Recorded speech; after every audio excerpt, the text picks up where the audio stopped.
want to thank Ken and the WIDO board and colleagues at WIDO for having me here today. I'm excited to be here and appreciate the large crowd. So K&L Gates has offices, 47 offices around the world, and I'm finding that our clients are somewhat in a, they're confused and some of them are panicking. And so one of the things, I was just down in our lovely Charleston office this week talking to clients about what's happening up in Washington, which, once you're outside the Beltway seems a bit of a mystery. And one of the things that I think that they needed to hear was some overarching framework to put in a framework everything that's going on in Washington and around the world. And, what is how the trade agenda and what's happening in Washington, affects their business and from your perspective affects, your clients, your association members and things like that. So, I had three hopefully words or sort of thoughts of advice for them. And, the first one was, and this is something that I know we say in Washington all the time, but I don't, I think they thought it was funny, which is, if you're not at the table, you're on the menu. And the idea there is to ensure that your interests are represented in Washington. What's going to be on the table for negotiations? What is Congress doing? Be proactive, get engaged. Because if you don't, you could lose out, right? Your interests would not be represented in whatever's happening at this point in time. The second one, take a deep breath and think strategically, right? You would think, again, looking in from the outside, that whether it's the tweet storms, the media hype, the melodramatic rhetoric, that the demise of the U.S. and the global trading system is imminent. And of course, we know that's not the case. Most of the things that are being bandied about take time, right? They're not going to happen overnight. That said, there are certain things that can happen overnight. I mean, we look at the executive order on the travel ban and how disruptive that was. And so there are things that can happen overnight. We know that the administration is talking about putting out a few executive orders that are trade related in the near future. A couple that have been mentioned have to do with a re-examination of existing trade deals, and that doesn't sound like anything's going to happen overnight. That would take time. The other one is on procurement, which also calls for sort of a review on procurement policies, but also some changes. So maybe there's something there that might happen that could have a somewhat imminent impact. The third one is that as we all know, uncertain times present challenges, but also there's significant opportunities. And this sort of again goes back to making sure that you're prepared and thinking ahead and proactive, right? If this is the time, if your industry or your business wants a change in a law, wants a change in regulations or regulation to go away, some administrative action to happen, now is the time to get engaged and to start that process of turning the wheels in your favor. All right, Terry's basically sort of covered these things, so there isn't much more to say on this. Other than I would add that, not to forget, of course, that Congress is going to want to be involved in all of these things. And so, while the administration has its desire and a trade agenda and an aggressive push, you can't leave out the fact that, that many members of Congress are going to want to be part of this process. They're going to want to be consulted. They're going to want to have input. And again, this presents another sort of avenue for you and your clients to make sure that your concerns are addressed. The same thing on the top, 4 priorities for the administration. On the defending U.S. national sovereignty, I would say that, I read this as pushing back on WTO decisions that the United States doesn't agree with, that they believe have sort of vitiated U.S. Rights through interpretation and, in essence, creation of new law, the WTO, as opposed to sort of, interpretation of the provisions that, the WTO members have agreed to. But, the consequence of this could be, to the extent the United States pushes back or refuses to implement, right, there are retaliatory measures that can be taken by in essence, the winning countries in those WTO disputes. And those have obviously implications, again, for business that is sort of caught in the crosshairs on that.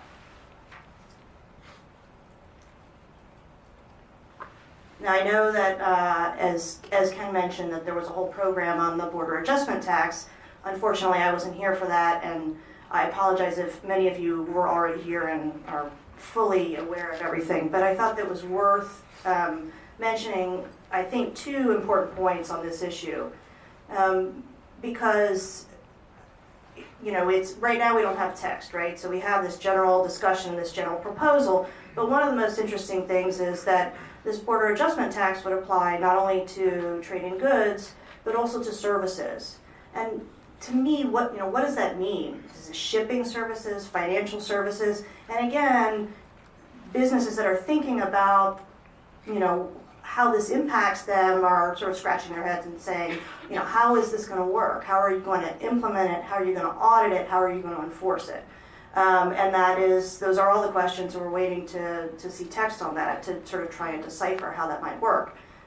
Speaker Ryan has said there will be a transition period for the border adjustment tax, and again, how does that work? The other important point is, to consider how much of, in essence, a revenue generator the border adjustment tax is. $1.2 trillion over the next 10 years. And the importance of that is, this is maybe 1/3 of the way to pay for tax reform. And so obviously there are industries on both sides of this issue. Industries, companies, they want to be carved out. They don't want this to apply to them. And that's all understandable. But what they're up against is that any slicing and dicing on the border adjustment tax is going to reduce the revenues that are generated by this particular provision, and that has the potential to sink tax reform. So I think it's a pretty difficult road ahead for those that want this to go away. Speaker Ryan has also said that hopefully the whole tax reform package will be wrapped up before the August recess, and it's good to set goals. I think that's a little ambitious, but certainly they are up against the 2018 elections obviously for all House members and a third of the Senate. So having some of these very difficult issues spill over into 2018 is going to make issues difficult for all of those elected officials who are up for re-election. And so there definitely is a push at a minimum to get something like tax reform done in this calendar year, if at all possible.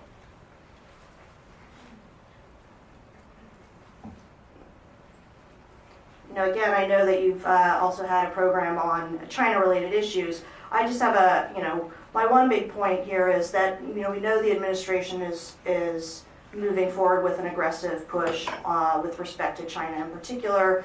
They talked about China's automobile industry and perhaps addressing the 25% import duty on American cars, the law that requires U.S. automakers to form joint ventures with China.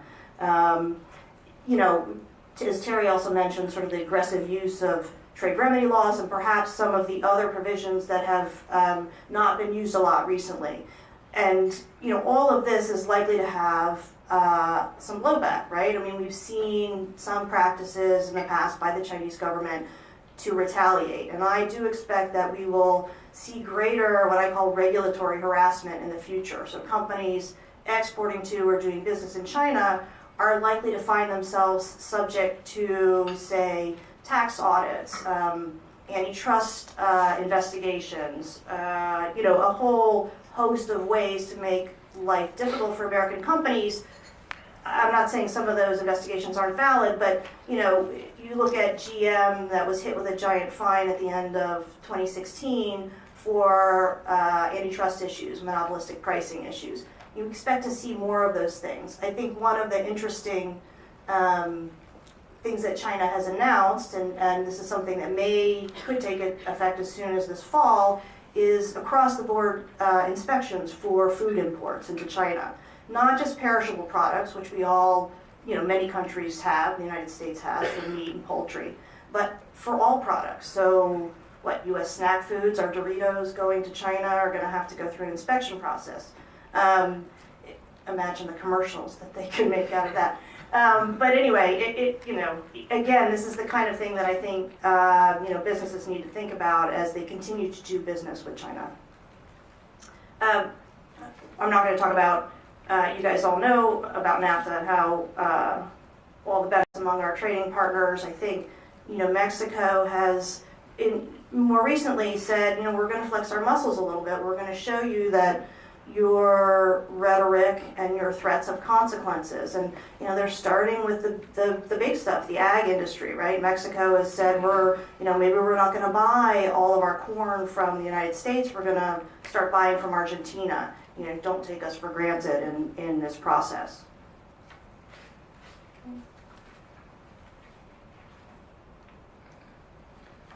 All right, for NAFTA renegotiation, or NAFTA 2.0, and again, I know we've had a program on this, a couple issues that I think are particularly important for a wide range of businesses, out of all the things that potentially are on the table, is the rules of origin. So there's been talk of tightening the rules of origin, and obviously this means raising the North American content requirement for goods to qualify for duty-free treatment when sold, between the three NAFTA countries. And, this can have a huge impact on integrated, supply chains across the three countries. And I think the sort of auto parts industries would be severely impacted if we do raise the North American content requirements.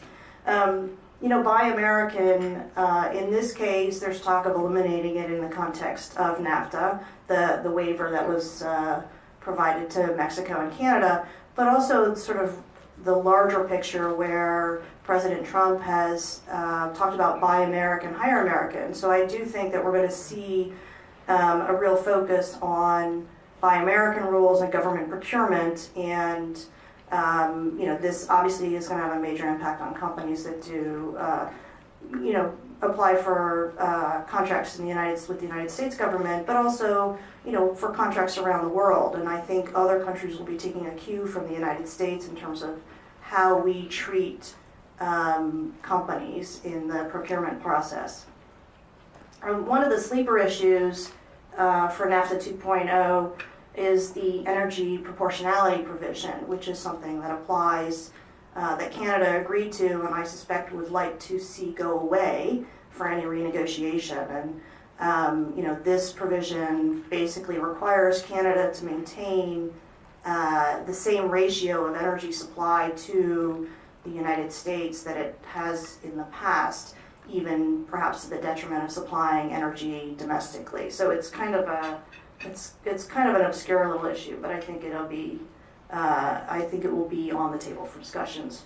One thing is we know that the administration has been up to consult with Congress on starting NAFTA negotiations, and are getting ready to start that 90-day clock. And the question becomes, are we going to wait for the new USTR to be in place, or is that going to start without him? I think Congress would prefer for the new USTR to be in place. CFIUS reviews, foreign direct investment in the United States is something that the administration has cared greatly about. All administrations have. I expect we will see enhanced scrutiny on these issues.